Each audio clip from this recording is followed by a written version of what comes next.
Le chiffre 13. Ce simple nombre est au cœur de tellement de mystères et de superstitions qu'il est impossible de l'ignorer. De la mythologie nordique à l'histoire moderne, en passant par les croyances religieuses, ce chiffre a accumulé une réputation à la fois fascinante et terrifiante. Mais d'où vient réellement cette réputation du chiffre 13? On va plonger dans les profondeurs de l'histoire qui ont fait de ce 13 un chiffre qui porte malheur ou chance.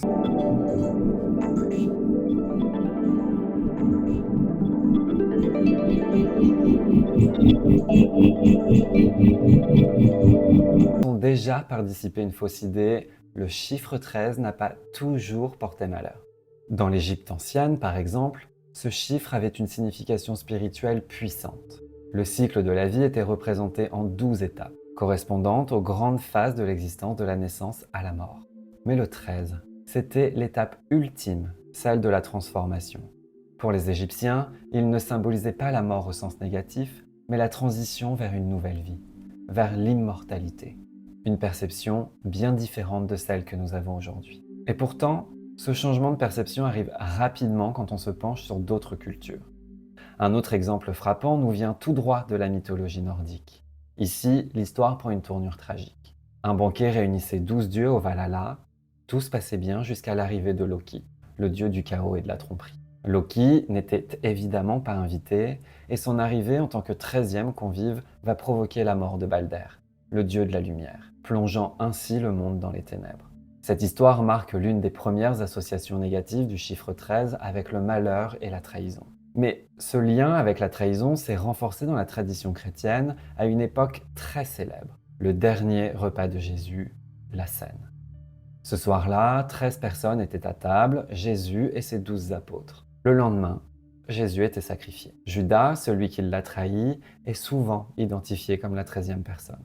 Ce lien entre trahison et chiffre 13 s'est profondément ancré dans l'imaginaire collectif, laissant croire que d'être 13 convives à table signifierait que l'un d'eux va mourir dans l'année. Et ça, notamment dans les sociétés à tradition chrétienne. Alors, tout ça sonne vraiment comme des mythes et ça a l'air d'être bien loin de nous. Mais alors comment le chiffre 13, à l'heure d'aujourd'hui, a autant d'impact dans notre vie? Pour ça, il y a un élément majeur dans notre calendrier moderne qui a contribué à offrir cette réputation au chiffre 13. Le vendredi 13 octobre 1307, le roi Philippe le Bel de France ordonna l'arrestation massive des membres de l'ordre des Templiers. Pour faire court sur cette histoire, l'ordre des Templiers était un ordre religieux et militaire fondé quelques années plus tôt en 1119.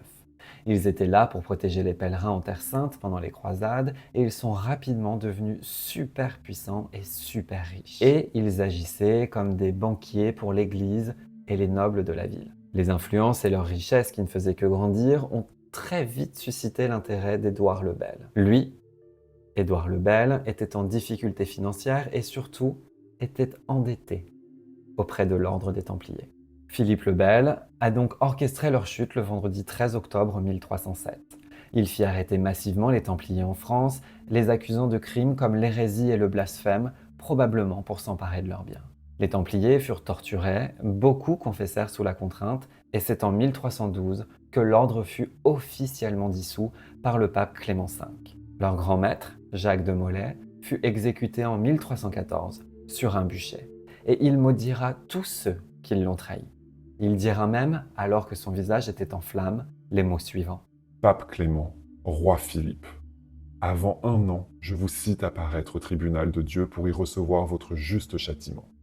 Maudits, maudits, tous maudits jusqu'à la 13e génération de votre race. Étonnamment, la malédiction s'avère efficace. Le pape Clément V meurt un mois plus tard, et Philippe le Bel décède dans l'année. Les brefs règnes successifs des 3 fils de Philippe le Bel prennent fin sans qu'il existe d'héritier pour le trône, et la dynastie des Capétiens prend fin au profit des Valois. Cette malédiction marquera profondément l'histoire et renforcera ce mythe autour du vendredi 13. Mais il y a beaucoup d'autres exemples qui ont su renforcer la peur du vendredi 13. Le vendredi 13 octobre 1972, un avion uruguayen transportant 45 personnes, dont une équipe de rugby, s'écrasa dans la cordillère des Andes. Les survivants furent coincés dans des conditions extrêmes pendant plus de 2 mois, et pour survivre, ils furent forcés de recourir au cannibalisme. Cet accident tragique a été rendu célèbre par le livre Viven et l'adaptation cinématographique Alive. On a aussi le vendredi 13 octobre 2012, le paquebot Costa Concordia heurta un rocher près de l'île de Giglio en Italie, provoquant un naufrage qui fit 32 morts. Ce désastre maritime marqua les esprits et fit ressurgir la crainte du vendredi 13 comme un jour de malheur. Le vendredi 13 octobre 1970, une épidémie de choléra éclata à Bangkok, en Thaïlande, entraînant des centaines de morts en quelques jours. L'épidémie se propagea rapidement, créant une panique massive dans la région. Mais c'est pas tout. Le même jour, ce fameux 13 octobre 70, le cyclone Bola frappa le Bangladesh, provoquant l'une des plus grandes catastrophes naturelles de l'histoire. On estime que plus de 500 000 personnes ont perdu la vie dans cette catastrophe naturelle. Le vendredi 13 octobre 1989, un mini krach boursier frappa Wall Street, causant des pertes colossales de plus de 500 milliards de dollars en quelques heures. Cet événement, surnommé le Vendredi noir, renforça encore plus la peur et la méfiance autour du vendredi 13 dans le milieu de la finance.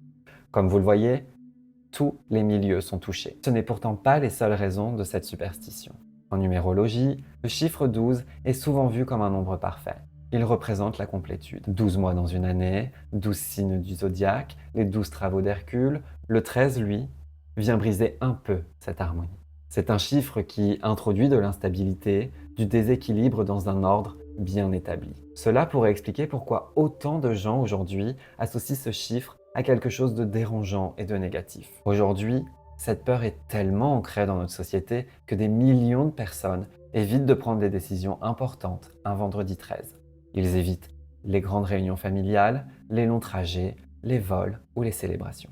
Cette phobie du vendredi 13 est tellement répandue qu'aujourd'hui, elle porte un nom très difficile à dire. Je vais essayer, mais je vous promets rien.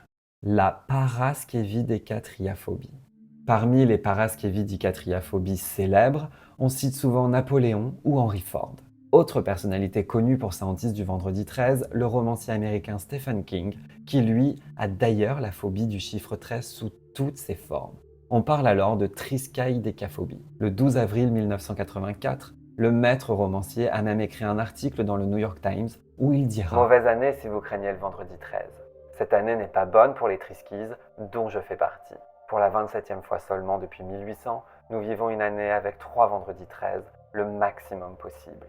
L'un est tombé en janvier, un autre en avril, notez d'ailleurs que c'est demain, et le troisième sera en juillet. » Prenez un moment pour observer autour de vous la prochaine fois que vous prendrez un ascenseur, en particulier dans les buildings. Vous remarquerez souvent que l'étage 13 est absent, tout simplement remplacé par le numéro 14. Tout cela pour éviter la malchance. L'aviation elle-même n'échappe pas à cette peur. De nombreuses compagnies aériennes internationales, y compris Lufthansa et Air France, ont également supprimé la rangée 13 de leurs appareils. Et tout ça pour ne pas inquiéter les superstitieux. Ce qui montre quand même à quel point la crainte est profondément ancrée, même dans les contextes ultra modernes. Dans la culture populaire, le chiffre 13 a été glorifié comme un chiffre de malheur, notamment dans des films d'horreur, et les plus célèbres d'entre eux est sans doute la franchise Vendredi 13, où un tueur en série, Jason, terrorise les campeurs, un fameux Vendredi 13. Cette série a contribué à ancrer la date du vendredi 13 dans la culture populaire comme un jour de malchance, alimentant les peurs irrationnelles autour de ce chiffre. Mais ce n'est pas toujours le cas. Aux États-Unis, par exemple, le chiffre 13 a une signification bien différente. Les 13 colonies d'origine qui ont combattu pour se libérer du contrôle britannique ont adopté ce chiffre comme un symbole de victoire et d'unité. Le premier drapeau américain comportait 13 étoiles, et encore aujourd'hui, ce chiffre est synonyme de fierté nationale dans l'histoire des États-Unis. Bien que ça n'enlève pas que pour beaucoup d'Américains, la peur du chiffre 13 ou le 13 tout court est bien présente. Donc comme vous le voyez, le chiffre 13, en plus de faire peur, a le pouvoir de diviser. D'un côté, il est synonyme de malheur et de chaos, et de l'autre, il est synonyme d'espoir et de chance. Un des exemples les plus célèbres et les plus intrigants qui renforce cette idée de l'ambivalence du chiffre 13 est la mission spatiale Apollo 13. Lancée en avril 1970, à 13h13, cette mission a rapidement tourné à la catastrophe après 52 heures de vol. Une explosion vient d'endommager gravement le vaisseau. Mais contre toute attente, l'équipage a réussi à revenir sur Terre sain et sauf, ce qui a transformé cet épisode en une histoire à la fois terrifiante et inspirante. Alors, que faut-il conclure sur ce chiffre mystérieux ? Ce qui est certain, c'est que le chiffre 13 ne laisse personne indifférent. Le chiffre 13 est-il réellement un chiffre maudit ou simplement un chiffre qui s'est entouré d'un voile de superstition au cours des siècles ? Peut-être que la véritable réponse réside dans nos croyances, car après tout, qu'est-ce que la superstition? Le chiffre 13, qu'il porte bonheur ou malheur, restera malgré tout l'une des superstitions les plus ancrées dans le commun des mortels. Merci d'avoir suivi ce voyage fascinant autour du chiffre 13. Et si ces récits vous plaisent et vous intriguent, n'oubliez pas de vous abonner, ça me soutiendrait énormément, de liker, de partager et de commenter cette vidéo pour me dire si vous aussi, le 13 ou le vendredi 13, vous créez une sorte de petite appréhension. Personnellement, vendredi 13, chiffre 13, ça ne me fait rien.